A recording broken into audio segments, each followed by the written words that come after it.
पूर्व रूसी राष्ट्रपति दिमित्री मेदवेदेव ने सुझाव दिया कि यूक्रेन में यूक्रेनी सैनिकों को प्रशिक्षण देने वाले ब्रिटिश सैनिक रूसी सेनाओं के लिए वैध लक्ष्य होंगे, जैसे कि वृषभ मिसाइलों का उत्पादन करने वाली जर्मन फैक्ट्रियां कीव को आपूर्ति करेंगी। टेलीग्राम पर एक पोस्ट में श्री मेदवेदेव ने सबसे पहले हाल ही में नियुक्त ब्रिटिश रक्षा मंत्री ग्रांट शाप्स पर अपना गुस्सा जाहिर किया, जिन्होंने कहा कि लंदन वर्तमान में ब्रिटेन या अन्य पश्चिमी देशों में यूक्रेनी सशस्त्र बलों को प्रशिक्षण देने के अलावा यूक्रेन में सैन्य प्रशिक्षकों को तैनात करना चाहता है। यह उनके प्रशिक्षकों को हमारे सशस्त्र बलों के लिए कानूनी लक्ष्य में बदल देगा।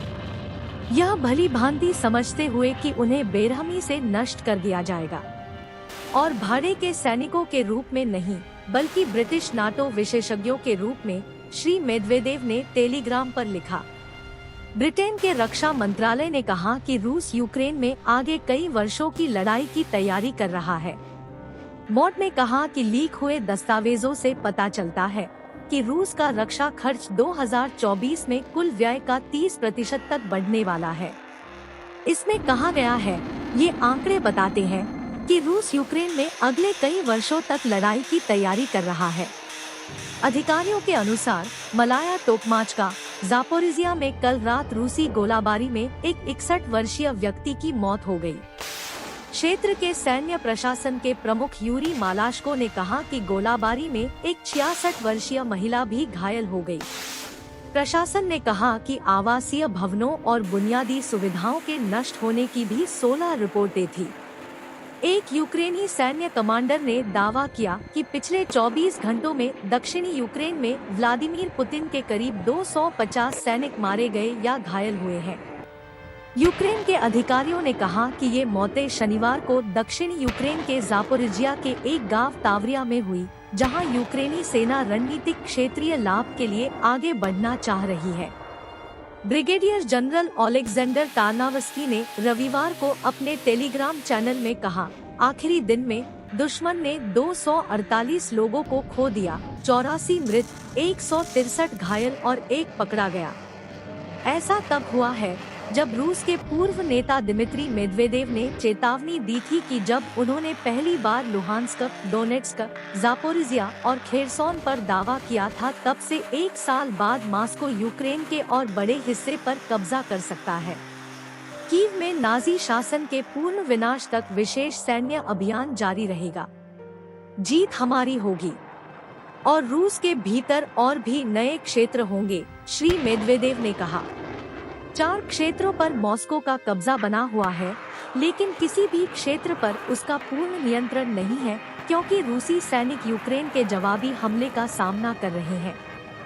यूक्रेन की वायु सेना ने रविवार को कहा कि यूक्रेन की वायु रक्षा प्रणालियों ने रूस द्वारा रात भर यूक्रेन के क्षेत्र पर लॉन्च किए गए लगभग 30 ड्रोनों में से 16 को मार गिराया। टेलीग्राम मैसेजिंग ऐप पर कहा गया कि ड्रोन दक्षिणी, दक्षिण पूर्वी और उत्तरी दिशाओं से लॉन्च किए गए। अधिकारियों ने कहा कि मध्य यूक्रेनी चरकासी क्षेत्र पर हमला हुआ है।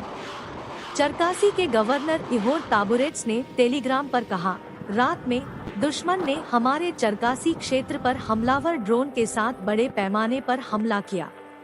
दुर्भाग्य से शहर ओमान में औद्योगिक बुनियादी ढांचे पर हमले हुए। उन्होंने कहा, परिणाम स्वरूप गोदामों में आग लग गई, विशेष रूप से जहां अनाज भंडारित किया गया था। उन्होंने बताया कि एक व्यक्ति घायल हो गया।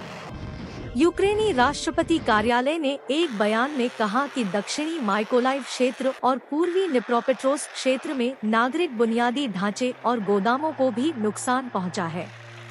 रिपोर्टों को स्वतंत्र रूप से सत्यापित नहीं किया जा सका। स्लोवाकिया में मतदाताओं ने शनिवार को प्रारंभिक संसदीय चुनाव में मतदान किया, जिसमें एक लोकलुभावन पूर्व प्रधानमंत्री को चुनौती दी गई, जिन्होंने एक उदारवादी पश्चिम समर्थक नवागंतुक के खिलाफ रूस समर्थक और अमेरिकी विरोधी संदेश पर अभियान चलाया था।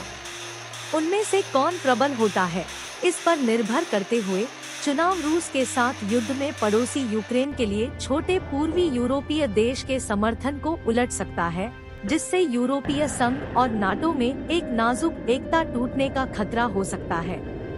पूर्व प्रधानमंत्री रॉबर्ट फिको 59 और उनकी वामपंथी स्मर या दिशा पार्टी ने रूस के युद्ध में यूक्रेन के लिए स्लोवाकिया के सैन्य समर्थन को वापस लेने की कसम खाई है, अगर सत्ता में लौटने का उनका प्रयास सफल होता है।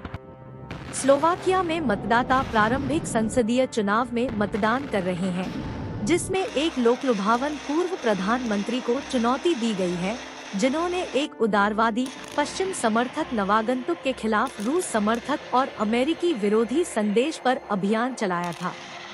नाटो के महासचिव जेन्स स्टोल्टेनबर्ग ने कहा कि पोलैंड हालिया मतभेदों के बिना अपने सैन्य समर्थन को प्रभावित किए बिना यूक्रेन के साथ मतभेदों को दूर करने के तरीके ढूंढेगा।